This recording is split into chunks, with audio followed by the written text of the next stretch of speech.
अस्सलाम वालेकुम नाज़रीन, आप देख रहे हैं इंफॉर्मेशन विद नवीद। और आज हम बात करने जा रहे हैं डिमांड एंड सप्लाई के ऊपर कि डिमांड एंड सप्लाई है क्या और इसके ऊपर क्या चीज़ें हैं, क्योंकि आज जो अगली वीडियो आने वाली है वो आपके लिए बहुत ही इम्पॉर्टेंट होगी और उसके लिए आपको इस इस्तिलाह को समझना बहुत ही ज़्यादा ज़रूरी होगा। तो डिमांड, सबसे पहले हम देखते हैं डिमांड क्या है। तो डिमांड किसी एक ख़ास अरसे के अंदर या एक वक्त के अंदर सारिफिन जो कि चीज़ें लेने वाले हैं उनकी तरफ से एक ख़ास कीमत के ऊपर चीज़ ली जाती है, मार्केट से ख़रीदी जाती है, उसे हम डिमांड कहते हैं। इसके ऊपर बहुत सी चीज़ें असरअंदाज होती हैं, जैसे कि जो शहरी हैं उनकी जो मुआशी हैसियत है, उनकी सैलरी क्या है, वो अगर उनकी सैलरी ज़्यादा तो वो ज़्यादा से ज़्यादा डिमांड करेंगे।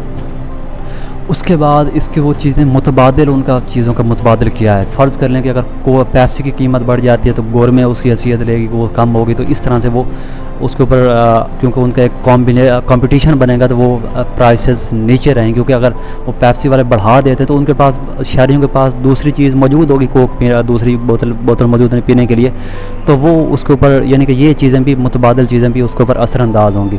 उसके बाद मौसमी हालात जो कि हैं वो यानी कि सीज़न होते हैं कि किसी चीज़ सीज़न में कुछ होते हैं, किसी सीज़न में कुछ होते हैं। फ़र्ज़ कर लें चीनी है या फिर गर्म कपड़े हैं तो वो सर्दियों में इस्तेमाल होते हैं, और चीनी जो कि यूज़ होती है वो ज़्यादातर माह रमज़ान के अंदर इस्तेमाल होती है मुसलमान कंट्रीज़ के अंदर। तो उसके बाद हम चलते हैं जी सप्लाई। सप्लाई नाज़रीन वो उस चीज़ को कहते हैं कि जो एक चीज़ बनाने वाला है, प्रोड्यूसर है, जो फैक्ट्री में उस चीज़ को तैयार कर रहा है। फ़र्ज़ कर लेंगे चावल है, आटा है, चीनी है, जो भी चीज़ है, कोई साइकिलें हैं, मोटरसाइकिल, जो भी चीज़ है, यानी कि वो एक ख़ास कीमत के ऊपर, यानी कि जिसके ऊपर उसको नुकसान भी ना हो और वो उस कीमत के ऊपर वो मार्केट में उसको फ़रोख्त के लिए लेके आता है। यानी कि वो अपनी चीज़ को शहरियों के लिए उनको इनवाइट कर देता है, भाई अब मैंने ये चीज़ बनाई है, मैंने प्रोड्यूस कर दिया, तो आप इसको लेके आएँ। वो एक कीमत के ऊपर उससे जो चीज़ है वो मार्केट के अंदर लेके आता है, उसको हम सप्लाई कहते हैं, यानी कि रसद। डिमांड यानी कि तलब और सप्लाई यानी कि रसद। इसके ऊपर बहुत से फैक्टर असरअंदाज होते हैं कि जैसे वो उसकी प्रोडक्शन की कॉस्ट है, जो उसको प्रोडक्शन में कास्ट पड़ रही है। तो उसके बाद एक ऐसी सिचुएशन आती है जिसे हम इक्विलिब्रियम कहते हैं, मार्केट इक्विलिब्रियम, यानी कीमतों का तवाज़ुन। तो इस सिचुएशन के अंदर जो कीमत होती है वो काबिल कबूल होती है, यानी कि सारिफ़ के लिए भी, जो यूज़र है, कंज्यूमर है, जो चीज़ को ख़रीद रहा है और जो चीज़ को बेच रहा है, जो सप्लायर है, उसके लिए भी वो काबिल कबूल होती है। वो उस कीमत के ऊपर जाके फ़रोख्त कर देते हैं, और यूँ जो कि है वो चीज़ें जो बैलेंस रहती हैं, ना ही अप जाती हैं ना ही नीचे आती हैं, एक लेवल के ऊपर वो स्टेबल रहती हैं कीमतें। तो डिमांड एंड सप्लाई चीज़ों की कीमतों को कंट्रोल करने का बहुत ही अहम असूल है, और गवर्नमेंट जो कि है वो इसी असूल के ऊपर चल के हुए चीज़ों की को कंट्रोल करती है।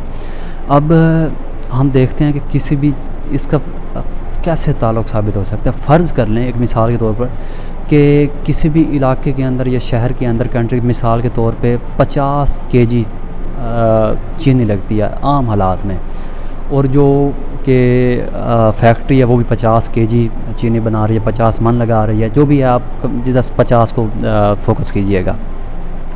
तो वो अब यानी कि उसकी जो 50 केजी तलब है और 50 केजी वो उतना ही उसको सप्लाई कर रहे हैं, मार्केट में लेके आ रहे हैं एक मखसूस टाइम के अंदर।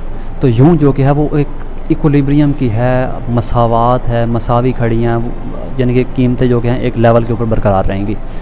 फ़र्ज़ कर लें अगर वो जो कंज्यूमर हैं उनकी इस्तेदाद बढ़ जाती है, या फिर रमज़ान आ जाता है, या कोई ऐसा सीज़न होता है कि उसकी डिमांड बढ़ जाती है, यानी कि 50 है और वो 50 से वो 70 या 80 पे चली जाती है, और जो सप्लाई पीछे है वो बिल्कुल वही 50 रहती है, तो उसकी जो कीमत है वो बढ़ जाए। क्यों? उसकी डिमांड बढ़ गई है, उसकी तलब बढ़ गई है शहरियों के अंदर, उसकी जो पीछे सप्लाई है वो कम पड़ गई है, तो उसकी प्राइस जो कि वो अप चली जाएगी, ऊपर चली जाएगी। उसके बाद अगर वो जो सप्लायर है वो भी 80 है तो वो 80 कर दे, तो फिर वही इल्ज़ाम होगा कि वो जो चीज़ है वो लेवल हो जाएगी, उसको जो कीमत है वो नहीं बढ़ेगी। उसके बाद अगर यानी कि वो सप्लाई ज़्यादा खड़ी है, वहीं पे खड़ी है, 50 पे खड़ी है, और जो शहरी हैं वो उनको ज़रूरत कम पड़ जाती है, वो 25 पे आ जाते हैं। यानी कि पहले आम हालात में 50 केजी कंज्यूम कर रहे थे, उसको सर्व कर रहे थे, और अब वो उस हालात में 25 केजी कर रहे हैं, तो यूँ जो कीमत है वो बिल्कुल ही धड़ाम से नीचे गिर जाएगी, और क्योंकि वो जो जो प्रोड्यूसर है चीनी का, क्योंकि उसके पास पैसे स्टॉक पड़ा है, वो मार्केट में स्टॉक पड़ी है, और वो जो कंज्यूमर है वो जो कि कितने सी जो सारिफ है वो 25 केजी कंज्यूम कर रहा है, तो 25 केजी का तो वहाँ पे वो इजाफी आ रही है, तो वो जो कीमतें हैं वो उसके नीचे चली जाएंगी।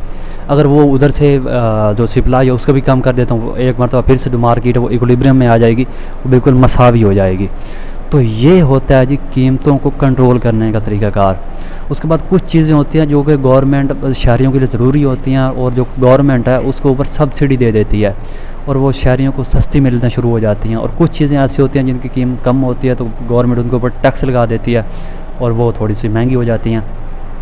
तो बेसिकली मेरा समझाने का आपको मतलब मकसद ये था कि आपको डिमांड एंड सप्लाई को, और आपको ये पता चल सके कि चीज़ों की मार्केट के अंदर जो कीमतें आए दिन बढ़ती जा रही हैं या फिर कम होती जा रही हैं, तो उसका मकसद क्या है, उसके पीछे वैल्यूज़ क्या हैं, लॉजिक क्या है।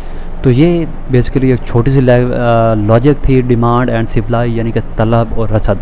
उम्मीद करता हूँ आपको ये वीडियो पसंद आई होगी, और जो अगली वीडियो में लाने जा रहा हूँ वो ज़राअत के ऊपर है कि किसान आखिर हमारा नीचे से नीचे क्यों चला जा रहा है, गवर्नमेंट की क्या ऐसी पॉलिसीज़ हैं और गवर्नमेंट को क्या ऐसा करना चाहिए जिसकी वजह से किसान थोड़ा सा ऊपर आए।